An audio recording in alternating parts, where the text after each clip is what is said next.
बिस्मिल्लाहिर्रहमानिर्रहीम।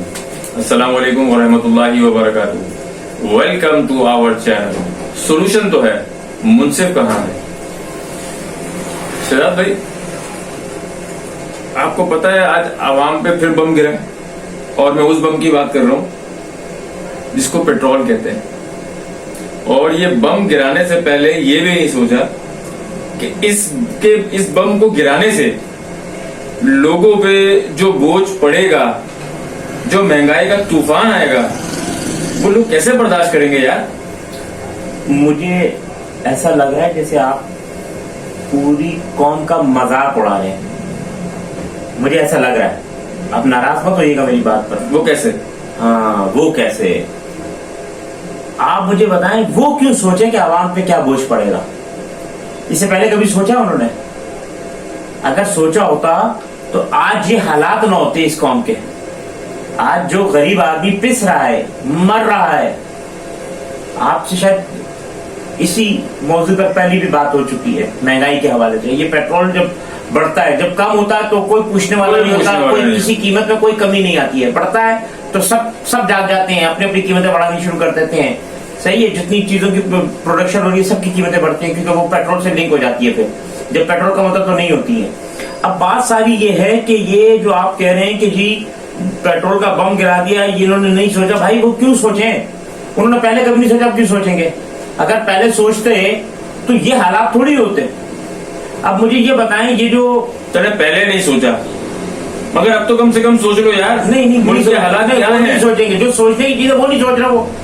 भाई देखे ना, पेट्रोल की कीमत बढ़ रही है, अगर बैन अवी सतह में बढ़ रही है, आप भी बढ़ा रहे, चले ठीक है। लेकिन जो अय्याशियां हैं, अय्याशियां, उसको खत्म करो ना।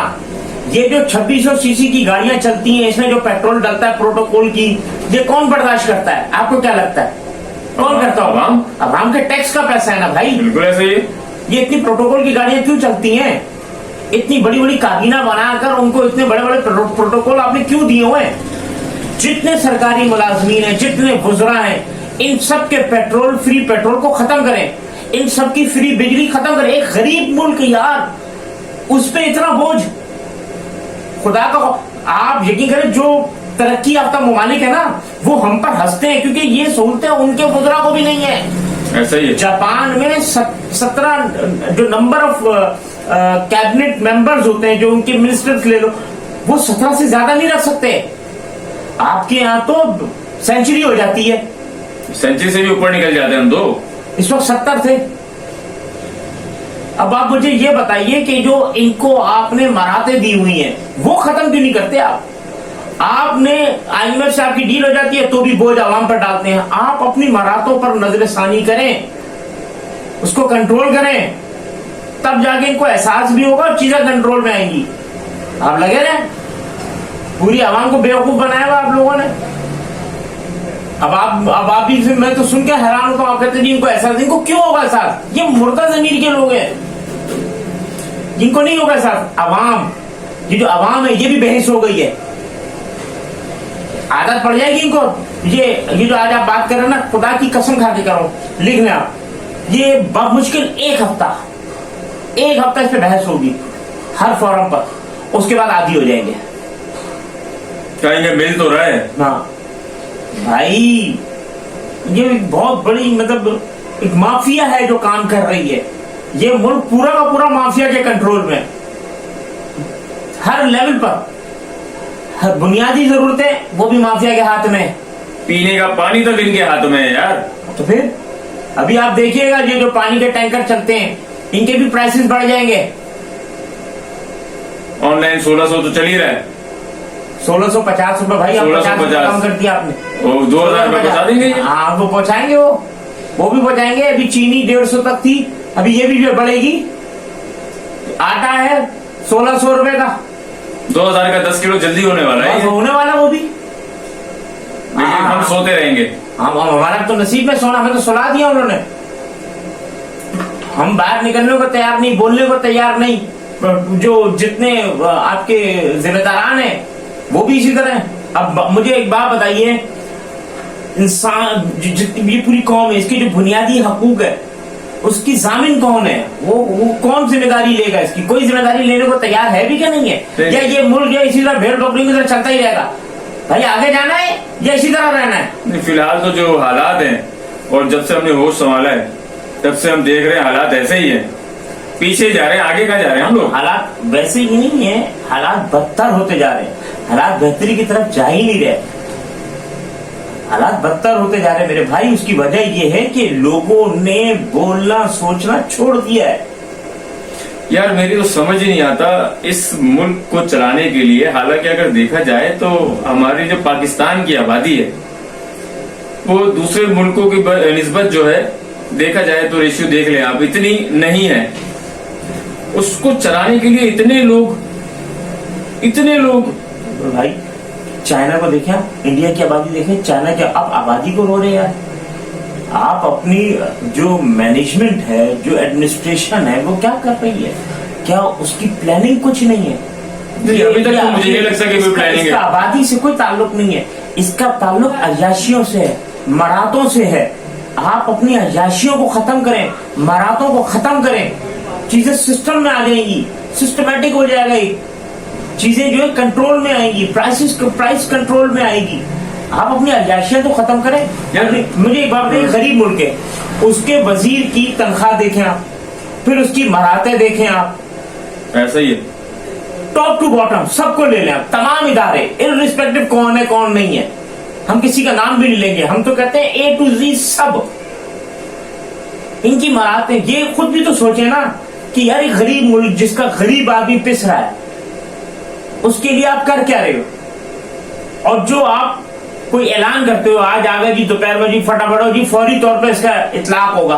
अबे भाई इसका बोझ किस पे पड़ेगा? जब कम करते हो तो कहते हो रात 12 बजे से होगा, और इसका आपने बढ़ाया तो फौरन इतलाक होगा। फौरन इतलाक होगा। मैं तो कहता हूँ ये हमारा शिकवा ही नहीं, हमारा पॉइंट नहीं, आप फौरन करें कोई बात नहीं, लेकिन पहले अपनी मराहतें और अपनी अयाशियां तो खत्म करें। वो कब करेंगे? मुझे नहीं लगता। तो नहीं लगता तो भाई, जब नहीं लगता तो फिर वो सोचते भी नहीं है, ठीक है ना। देखें, पब्लिक जब तक अपना रिएक्शन नहीं देगी ना, तब तक मामला नहीं बनेंगे। और अभी आने वाले हैं, अभी देखें ना, ये ना तो मुल्क की बेहतरी की तरफ जा रहे हैं, ना किसी किस्म की कोई आगे कोई उम्मीद अच्छी नजर आ रही है। चले इलेक्शन करवा लें, क्या फायदा यार, इतना पैसा जो है आप वेस्ट करोगे यार। हाँ, तो पैसा तो वेस्ट हो रहा है, वो भी तो हमारे ये आवाम पे पैसा है ना वो। तभी तो एक देखे ना, बेटा अपनी कमाई पे जब गुजारा करता है तो फिर उसको एहसास होता है। जब तक माँ बाप की कमाई होती है तो खूब उड़ाता है, तो ये भी इसीलिए उड़ा रहे हैं। मैं आपको कह रहा हूँ कसम खुदा की, एक दफा जितने लोग हैं, जितने जिम्मेदारान हैं, आज तक उनकी जो भी आमदनी से वेल्थ बनी है उसका 20%, ज्यादा नहीं 20% मुल्क के खजाने में वॉलंटरीली जमा करा दें, आपका कर्जा अदा हो जाएगा। ये तो आपने ऐसी बात कर दी है। मैं आपको ऑनेस्टली बता रहा हूँ। अब ये करेंगे क्या? कर्जा इन्होंने लिया, अयाशियां इनकी हुई, बोझ पड़ेगा आवाम पर। शुरू से बढ़ता आ रहा है, अब भी बढ़ गया, बिल्कुल ऐसा ही। मैं कहता हूँ आज इसका एक कट ऑफ बना लो, जितने भी लोग, जितने भी असेंबली के मेंबर्स अब तक रहे हैं, वो सब ईमानदारी से वॉलंटरीली अपनी पूरी वेल्थ जो उससे बनी है उसका 20% ईमानदारी से वॉलंटरीली मुल्क के खजाने में जमा करा दें। कि ये सिर्फ इसलिए जमा करा रहे हैं कि आप जो है कर्जा उतारें और डैम बनाएं, वाटर रिजर्वेशन की तैयारी करें। आपका 60% मैटर रिजॉल्व हो जाएगा यार। पहले भी तो डैम के पैसे जमा हुए हैं। अब आवाम से मत लो भाई, खुदा के वास्ते आवाम से मत लो। मैं तो ये बात ही नहीं कर रहा, मैं तो आपकी ये वो छोड़ दो, जो हो गया पुराना, हम कहते हैं बट्टी पाओ। अब सोच लो, अब सोच लो, कुछ तो करो ना भाई। कब तक करेंगे? कब तक आवाम पर गिराते रहोगे यार? ये तो जुल्म का एक बाजार, एक नया बाजार गर्म होने वाला है, वो देखिएगा। और जैसे मैंने आपसे भी कहा कि एक हफ्ता चीखो पुकारोगी फिर उसकी आदत हो जाएगी, फिर बढ़ाओ या कम करो। बस यार शिजात भाई, मुझे तो ऐसा लगता है कि अगस्त का महीना है ये, और इसकी आज पहली तारीख है, और ये जो बम गिराया गया है, मुझे तो लगता है ये इसीलिए गिराया गया है ताकि हमें ये महीना याद रहे कि इस महीने में हम आजाद हुए थे जी। खैर ये इनका अपना कोई नया तरीका होगा, मगर भुगतना तो आवाम ने ही है। तो भुगतना ही आवाम को है। उनका आजादी से कोई मतलब नहीं है। उनको आजादी का मतलब ये समझ में आता है कि हम आजाद हुए हैं लूटने के लिए, खसूटने के लिए, अय्याशी के लिए, बस इस काम के लिए आजाद हुए हैं। जो आवाम है वो बेचारी पिसती जा रही है। वो पहले अंग्रेजों की गुलामी करती रही, अब इनकी कर रही है। आवाम आजाद नहीं हुई है, आवाम आज तक गुलामी ही कर रही है चंद खानदानों की, और वो करती रहेगी, क्योंकि आवाम में ये जो आवाज उठाने का, बाहर निकलने का वो शऊर खत्म हो गया। आवाम को भी आदत पड़ गई है। आवाज कैसे उठाएगी आवाम? मतलब बात यह है कि अब आवाज उठाने के लिए आपको अपने दफ्तर से छुट्टी करनी पड़ेगी। अब मेरी बात समझिएगा, आवाज उठाएंगे आप, दफ्तर से आपको छुट्टी करनी है, उसको अपनी दिहाड़ी छोड़नी पड़ेगी। तो बात ये है कि उसके बच्चे तो कुर्बानी तो मर रहे हैं। कुर्बानी तो देनी पड़ेगी ना, कुर्बानी तो देनी पड़ेगी ना, कुछ तो करना पड़ेगा ना, वरना फिर सही है वो बढ़ाते जाए, आप सहते जाए। कुर्बानी तो पाकिस्तान की आवाम देती आई है यार। बात तो सारी है कि आवाम जो थी ना, आवाम अब जैसे एक आम आदमी है, उसकी नजर जो थी ना, जैसे हम एक दफा पहले भी कह चुके हैं, हमारा जो आखिरी जो उम्मीद होती है ना, आखिरी उम्मीद वो जज साहिबान होते हैं। वो जज साहिबान होते हैं। आप इसमें कोई शक नहीं है, कोई शक नहीं है। देखिए ना, कई इश्यूज आते हैं, कई मामला आते हैं, हमारे जज बड़े मोहतरम और काबिल एहतराम है। एक उम्मीद देखें, जो मुंसिफ होता है ना, उससे आपको बड़ी उम्मीदें वाबस्ता होती है। बिल्कुल ऐसा ही। एक आखिरी हल हमारे पास यही है, उम्मीद की किरण, कि हमारे जो चीफ जस्टिस साहिबान है वो किसी तरह से कोई सो मोटो एक्शन ले लेंगे। उनका कोई ना कोई अमल, कोई ना कोई काम ऐसा हो जाएगा जो आवाम को रिलीफ मिल जाएगा। तो आखिरी उम्मीद जो होती है हमारी वो अदालत होती है कि यार हमें अदालतों से कहीं ना कहीं से कोई ना कोई इंसाफ मिल जाएगा, ताकि हमें भी सुख का सांस ले। अब लाजमी आते कुछ मामला ऐसे होते हैं कि आदमी बोलता है यार इस तरह से अगर हर इश्यूज पे पब्लिक रोड पर आएगी तो एक अनार्की फैल जाती है, मामला जिंदगी डिस्टर्ब होती है। बहरहाल देखिए, मैं आपको बता दूं, जब तक आम इंसान को रिलीफ नहीं मिलेगा मामला हल नहीं होंगे। इसी तरह से ये लोग करते रहेंगे, आवाम पिसती रहेगी, आवाम कोसती रहेगी, बस और तो कुछ भी नहीं।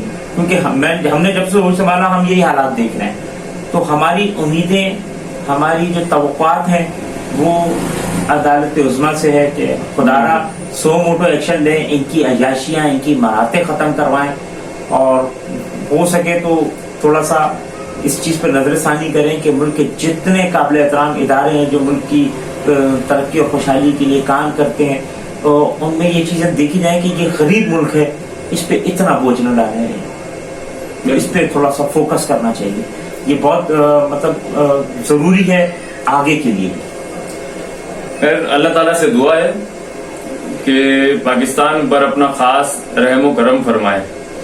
अपनी दुआओं में याद रखिएगा। वीडियो पसंद आए तो लाइक करिएगा, शेयर करिएगा, सब्सक्राइब करिएगा और कमेंट्स में जरूर बताइएगा। पाकिस्तान जिंदाबाद, पाकिस्तान पाइंदाबाद।